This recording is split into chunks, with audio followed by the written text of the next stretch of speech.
Buenas noches, espero que estén pasando una velada agradable de aquel lado de la pantalla. Les saludo con gusto y pues también siempre agradecido de que sintonicen para pues adentrarnos en otro tema también que tiene que ver con la salud y que de alguna manera hace guiños al gótico, y esta es otra enfermedad contagiada por mordidas, por la saliva de diversos animales, y que el virus que la causa pues es literalmente de los más letales que conocemos y que desde hace 4.000 años ha figurado, por lo menos 4.000 años, en la narrativa humana. Digamos, hemos estado al tanto de esta enfermedad y pues ha acabado con incontables vidas humanas a lo largo de estos 4.000 años. Hoy por hoy, pues se han hecho muchos esfuerzos por controlarla en ciertas regiones, ¿no? Estoy hablando, por supuesto, de la rabia, que yo, esto lo acabo de aprender, puede generar el cuadro clásico que imaginamos como de furia incontrolable, pero también parálisis, ¿no? Por otro lado, y otras posibilidades. Entonces, para guiarnos en este recorrido rabioso, vamos a decirle, me da mucho gusto darle la bienvenida a Nidia Arechiga Ceballos, que déjenme les cuento, es bióloga por la Facultad de Ciencias de la UNAM, o sea, alma mater, ¿no? Ahí estuvimos ambos, y es doctora en Ciencias Quimiobiológicas por el IPN. También, bueno, ha sido autora de 50 artículos científicos en revistas y de 2 capítulos en libros especializados, además de, pues, libros de texto, ¿no? Para enseñanza a nivel básico y medio. En 2012 ganó el Premio Nacional de Periodismo y Divulgación de la Ciencia y es cofundadora de Canán por la Vida Silvestre. Así es. Nidia, pues muchas gracias por venir. Pues gracias por la invitación y más por esta introducción tan amplia. Dije, pues ya dijo todo. Bueno, sí, todavía tenemos mucho que hablar. Tienes razón, o sea, la rabia es la enfermedad infecciosa con la tasa de letalidad más alta. Ah, sí, la más. Sí, Órale. o sea, es casi que 99% de las veces si desarrollas el cuadro clínico te vas a morir, ¿no? Salvo O sea, si desarrollas algunas síntomas. excepciones. Uy, qué Sí. horror. Sí. Pero la ventaja es que tenemos vacunas, ¿no? Claro, Y con eso podemos prevenirla perfectamente, cuando son aplicados a tiempo. claro. Y pues de ahí en todo lo que dijiste, pues sí, es conocida desde, yo creo, la más antigua descrita, ¿no? Desde Sí. ya códices babilónicos, los griegos, desde- todos ellos ya tenían conciencia de la rabia. Sin embargo, hay algunas cosas que son muy interesantes y que no teníamos como en el mapa. Por ejemplo, pues la rabia que se describía en el viejo mundo era la rabia transmitida por carnívoros, Ajá. que realmente en otros continentes fuera de América los murciélagos no tienen el virus de la rabia clásica, tienen alguna otra de las 18 especies de lisavirus descritas. Ah, hay 18 Hay virus 18. diferentes de... ¿Cómo se llama el virus? Rabia, así es el Tal tipo. cual le decimos. Ah, Pero el género es lisavirus. lisavirus. Y es como si fueran cepas del mismo, ¿o son? Pues haz de cuenta que tenemos Familia de- unas que son como los hermanos del virus de la rabia, otros que son como los primos, ¿no? Y otro grupo más que son los menos, que serían ya como que primos segundos del virus. Ok. ¿A ti te tocó descubrir uno? Ah, sí, Participaste en España, sí. en España. Literal me cayó del cielo. Oye, ¿y esa familia de virus todos son así de letales? O sea, estamos... Afortunadamente, el virus de la rabia es el que tiene la mayor proclividad a dar saltos entre especies. Ajá. Pero otros, como no tienen una distribución geográfica tan amplia y tampoco tienen una amplitud de hospederos como tiene el virus de la rabia, pues no tienen esa facilidad para infectar a los humanos y no de todos se han reportado casos en humanos. Ok. Pero en realidad la rabia que está descrita pues era la transmitida por los carnívoros terrestres. Por eso el cuadro clásico es el de rabia furiosa, ¿no? Que es la manifestación en perros y Clásica, lobos, perros coyotes. y caninos, ¿no? Es como lo Exacto. más. Oye, pero no se limita solo a caninos, ¿verdad? También bueno. mapaches. Cualquier mamífero, Ah. cualquier especie de animalito con pelos puede Ah, no sabía. adquirirla. Yo había visto zorrillos, mapaches, digo, porque de pronto lo lees o lo escuchas o lo ves en un video Pero no sabía que todos esos otros también. Cualquiera. Lo que pasa es que tampoco todos la pueden transmitir tan exitosamente, ¿no? Correcto. Y ahí tiene que ver la manifestación. La rabia furiosa, Sí. pues por la forma en la que se está presentando, favorece que se transmita, ¿no? El animal, pues, pasa por un periodo de excitabilidad que lo lleva a morder y a... Pero a veces puede ser hasta al revés, ¿no? Lo lleva a lamer a un individuo y el simple contacto con la saliva ya es letal, ¿no? Si no te vacunas. Pero, por ejemplo, con los animales de producción, como el ganado, a ellos no les da una forma furiosa, en general les da parálisis. Y eso, bueno, no implica que no te vaya a poder transmitir. Si su saliva infectada entra en contacto con mucosas o con laceraciones en la piel, puedes infectarte, ¿no? Pero no tan frecuentemente, es los casos más raros. Igual con los roedores, ¿no? Que también se pueden infectar. Eso de que no se infectan no es verdad. Sí se infectan, pero no la transmiten. Porque una ardilla que está reaccionando a los estímulos, que se acerca a ti para robarte tus papitas, los cacahuates en los viveros, pues es una ardilla que está sana. Pero si tuviera rabia, estaría paralítica y ya no saldría de su madriguera y no te podría... Oye, menos mal, porque como a los roedores les diera el tipo furioso, estaríamos ya condenados. Ya no estaríamos aquí grabando este programa. Exacto, no quiero ni pensarlo.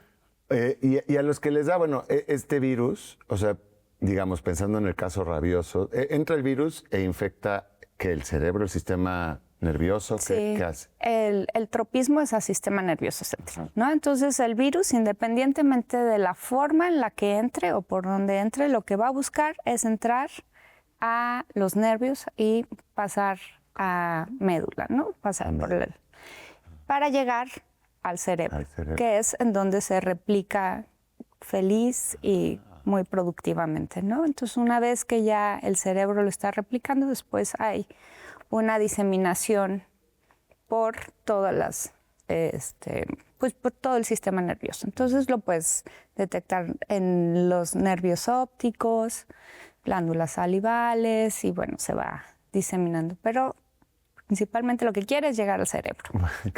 Y luego genera, digo, para entender un poco, esta como la rabia que les da y que salieran mucho, ¿verdad? Pero a la vez te lleva a morder, o sea, o bueno, Sí, lo que sucede es que dentro de las alteraciones que hay en el cerebro, los pares craneales también se ven afectados, ¿no? Entonces, uno de los estímulos o de las acciones que se ven inhibidas es precisamente tragar. Tragar. No es que se acumule espuma. No haces más. Es que no la puedes tragar, entonces la saliva pues se va acumulando y pareciera que están secretando espuma, pero no. Tapa el estímulo de... Sí, ya se bloquea y no puedes tragar. Ay, qué horror. Sí, y entonces empiezas a tener saliva. Por eso se llama hidrofobia, ¿no? Por eso antiguamente la llamaban hidrofobia, porque parecía que la gente no quería tomar agua, que le tenía miedo. No es que tuvieran miedo, es que no la podían tragar. Ay, qué desespero, ¿no? O sea, es muy dramático el cuadro. Oye, y también causa como fotofobia o como algún rechazo a la luz. Como cualquier cosa que altera el sistema nervioso, o sea, puedes tener manifestaciones así, te puede resultar molesta la luz o pues el aire, o sea, hay tantas alteraciones. Lo que pasa es que es difícil documentar un cuadro de rabia en humanos, más en países como México, que afortunadamente son lo menos frecuentes. O sea, sí hay, pero no con tanta frecuencia. Y pues no es que tengamos así una fórmula de todos van a manifestarse de esta manera, ¿no? Cada individuo tiene su progreso y también tiene que ver cómo se infectan. Claro. Pero bueno, pensando en el perro, ¿no? A lo mejor que es con lo que crecimos, al menos, pero creo que se han logrado en las campañas.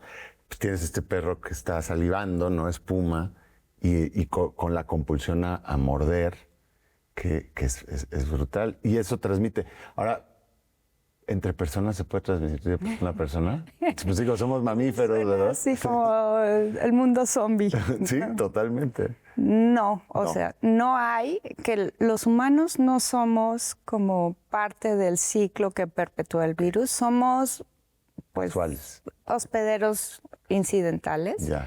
pero los casos que se han dado en donde hay transmisión entre humanos han sido por trasplantes de órganos. Anda. Trasplantes de córnea, sobre todo, Sí. son una forma de que se pueda transmitir la rabia, pero no es porque el humano vaya y muerda a otro, no, eso no ha pasado. Eso ya sería como de zombies, ya Oh, sí. completaría esa visión tan gótica que Sí, serían los zombies. totalmente. Oye, pero bueno, el hecho de que haya un trasplante infectado quiere decir que es que hay una incubación larga, o sea, que tú puedes estar ya condenado de alguna manera sin saberlo.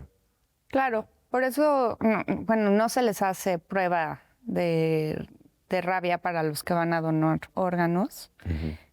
Y tienes razón, o sea, si el cuadro clínico fue atípico y el periodo de incubación muy extraño y la persona no podía referir haber estado en contacto con algún animal Si no había sospecha. silvestre, exacto. Entonces sí, se han presentado algunos casos de Ya. esa forma. Pero entonces generalmente lleva una incubación, supongo que a mí me muerde un perro rabioso, manifiesto síntomas hasta un tiempo después. Pues sí, la verdad es que como cualquier enfermedad poco frecuente que está como en etapa de eliminación, al menos en los países que lo han logrado, como México, que pues ustedes saben, México fue el primero en recibir el reconocimiento, la validación por parte de la Organización Mundial de la Salud de estar libres de rabia humana transmitida por perro, ¿no? ¿Ah, sí? Eso es un gran logro. No sabía eso. Es el primero y sigue siendo el único. Desde el 2019 recibió esa validación y ahorita está en proceso de verificación de la eliminación de la rabia que transmitían los perros, justamente. ¿Por qué? Pues gracias a más de 30 años de vacunación perros, gratuita y así. Sí. Pero pues nos volvemos víctimas de nuestro éxito, ¿no? Porque al haber eliminado al principal transmisor, Ajá.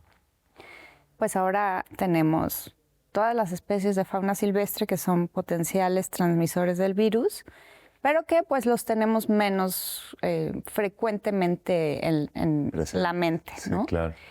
Y cuando se presenta un caso, pues a veces ni siquiera piensan en rabia, ¿no? Sino Sospechas cualquier otra Exacto. cosa antes.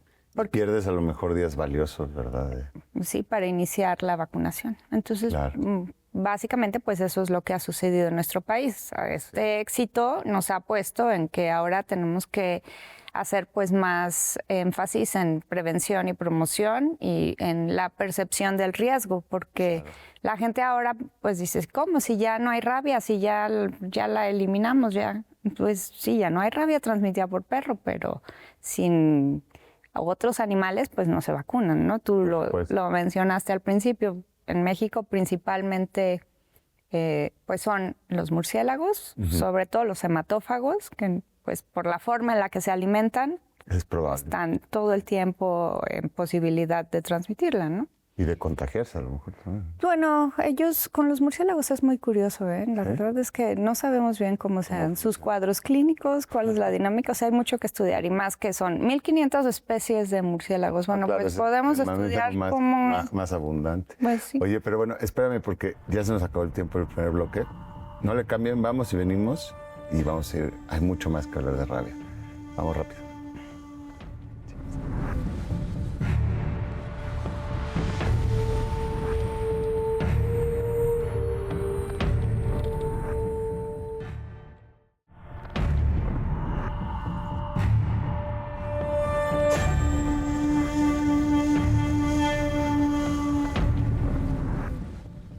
Qué bueno que no le cambiaron, o si acaban de sintonizar, pues estamos hablando de rabia con Nidia Arechiga Ceballos.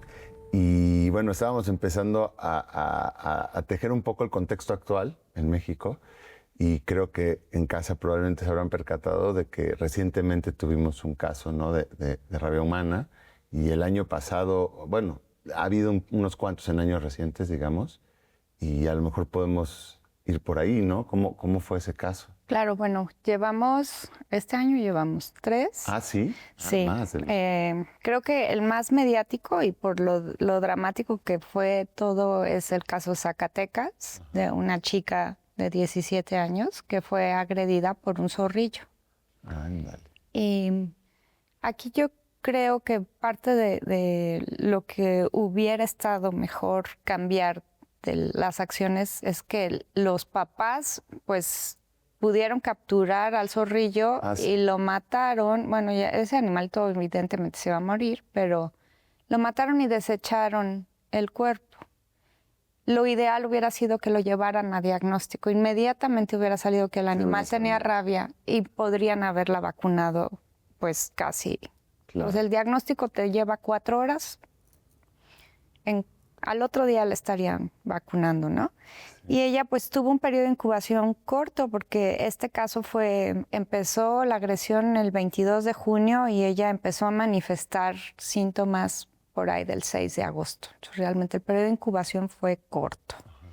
Y pues sí, su defunción fue el 25 de agosto. Y el segundo fue un caso que inició antes, porque en ese caso fue en Jalisco el 25 de mayo y fue una agresión de lo más atípico que existe. Por eso les digo que cualquier mamífero puede ser transmisor. Sí. Fue una agresión, no fue ni agresión, fue contacto con la saliva de un becerro. Ay. Porque el señor se dedicaba a criar animales y él, pues por ser gente que trabaja en el campo, pues seguramente tendría alguna abrasión en su piel y estaba dándole un medicamento al becerro porque él sabía que estaba enfermo, ¿no? Pero no sabía que era rabia, sabía que estaba malito de algo. Como era muy pequeño, normalmente a los animales pequeñitos no se les vacuna, ¿no? Aunque lo ideal sería empezar desde el primer mes a vacunarlos para evitar esto, pero bueno, si era un becerro más pequeño que un mes, pues...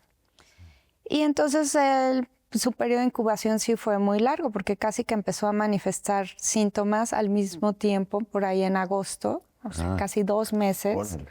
Porque sí varía. Claro, formas de transmisión distintas a las que conocemos. Pues eso es otra. Pueden dar cuadros clínicos diferentes o periodos de incubación diferentes. Entonces, por eso yo no me caso con... Claro. El periodo de incubación es 12 un mes. días y luego... Sí. No. Con los virus pasa mucho eso, ¿no? Exacto. Sí. Claro. Órale. Pues qué fuerte. Y hubo un tercero, entonces...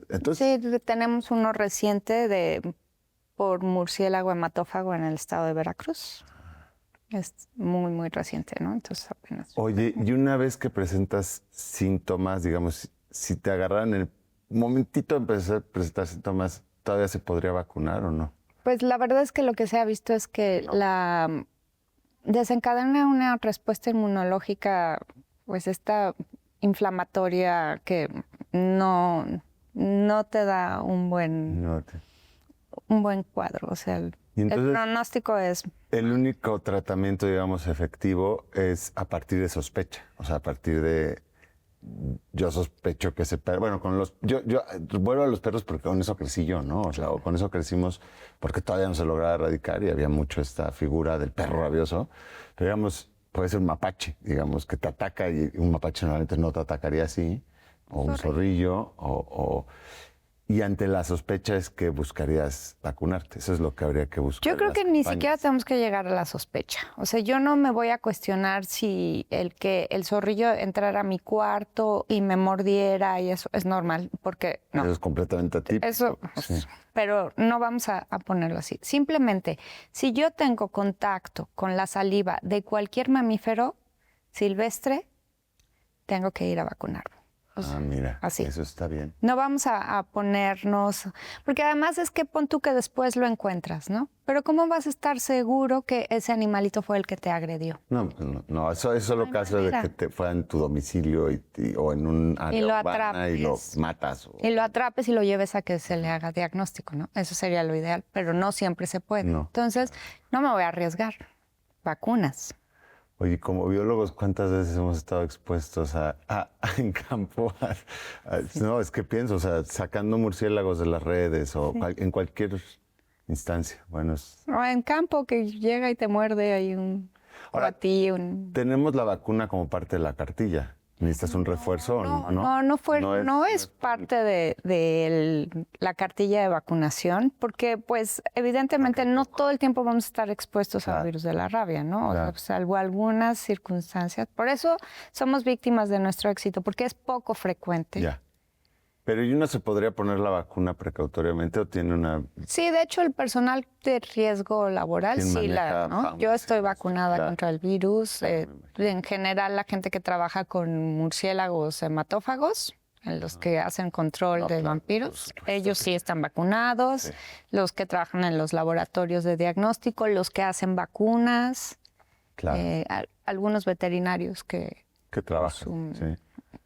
Ok, oye, y bueno, aquí como viendo México, que es dentro de todo un caso de éxito, a pesar de que siga habiendo este tipo de pacientes todavía y muertes, estaba viendo que en el mundo hay lugares en que todavía es bastante más frecuente de lo que nos gustaría pensar, ¿no? Sí. Que son como 50, yo me encontré ahí un dato, 59,000 muertes anuales. Más o menos es el cálculo que se tiene. La verdad es que podemos pensar en que está subestimado, porque lo hacen por los tratamientos que se aplican, pero no todos los países los tienen, ¿no? Y sí, desafortunadamente,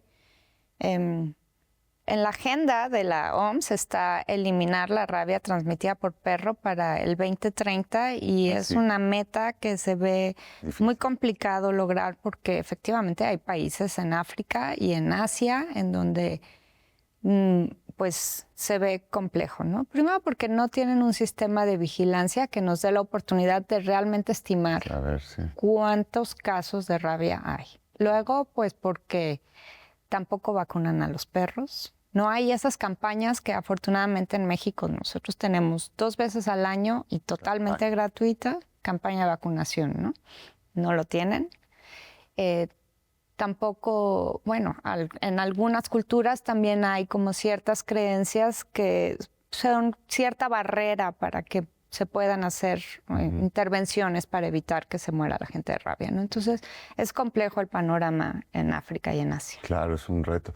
De hecho, yo me acuerdo que en el sureste asiático hay ciertos países que si vas a visitar, te recomiendan, no es obligatorio, pero te recomiendan ponerte la vacuna a la rabia, fíjate, porque quiere decir que es relativamente frecuente, ¿no? Así es. Órale. Yo estaba pensando, me estaba acordando ahorita, por eso también el guiño, digo, al gótico, porque en la Edad Media hubo muchas epidemias de rabia en diferentes lados. Y hay esta historia de una epidemia de rabia en Rumania, muy grande, que estuvo ahí aunada a otras, digamos, creencias y algunas tradiciones como de los gitanos, de los muertos vivientes, pero también, y con la rabia y pensando en un humano, digamos, imagínate, con la compulsión en morder, que le tiene miedo al agua, a lo mejor con fotofobia, pues ahí hay un parte del sustrato de los vampiros, ¿no? De la figura del vampiro, porque contagias con la mordida, ¿no? O como tú decías, también se antoja como para los zombies.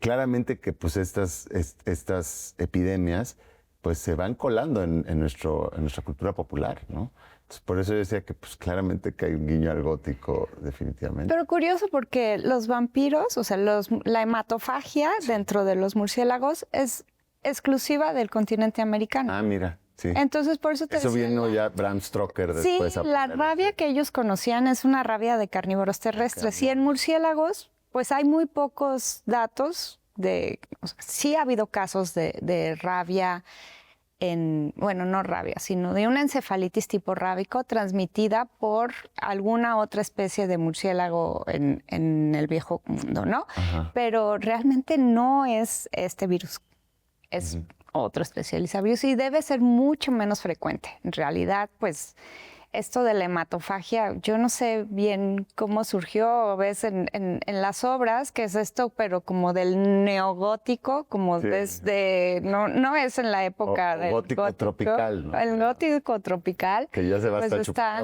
antes de Drácula, pues está The Vampire de Polidori, ¿no? Que es de 1819, que creo, que surgió en la misma noche esta de que Mary Shelley pensó en Frankenstein. O sea que ha de haber estado muy buena esa reunión. Sí.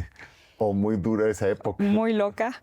Y luego hubo otra, Carmila, de Le Fanu, que pues salió 25 años antes de Bram Stoker. Y esa pues es como de un vampirismo tipo lésbico. El chiste es que esta cosa de la hematofagia pues está ahí en el inconsciente colectivo, pero que en realidad no tiene nada que ver con los murciélagos, ¿no? Porque incluso Drácula, pues, es más como licántropo que Totalmente, vampiro, es mucho ¿no? más, sí. Es como mucho más canino y por eso más afín como a la rabia carnívora. Pero sí, la hematofagia está muy ligada a esta onda gótica. Sí. Bueno, y los murciélagos hematófagos realmente, pues no es que te muerdan así, ¿no? Con la lengua le hacen así a la gallina una pequeña heridita y chupan la sangre. Claro, si ves dos colmillos así, ese vampiro tenía dos patas. Sí, no. Oye, antes de que se nos acabe el tiempo, nos cuéntanos un poquito Canaan, ¿no? De Canaan por la vida silvestre. Sí. Pues sí, Canaan es una fundación en donde estamos biólogos, veterinarios, químicos, ingenieros, biotecnólogos, cada vez somos más multidisciplinarios. Qué bueno. Pues con el afán de entender las enfermedades de fauna silvestre, ¿no? Que es una forma también de ayudar en las actividades de conservación y preservación de las especies, entender de qué se enferman, de qué se mueren, claro. Y también que nosotros los humanos les estamos transmitiendo a la fauna silvestre, que también se presenta en la otra vía.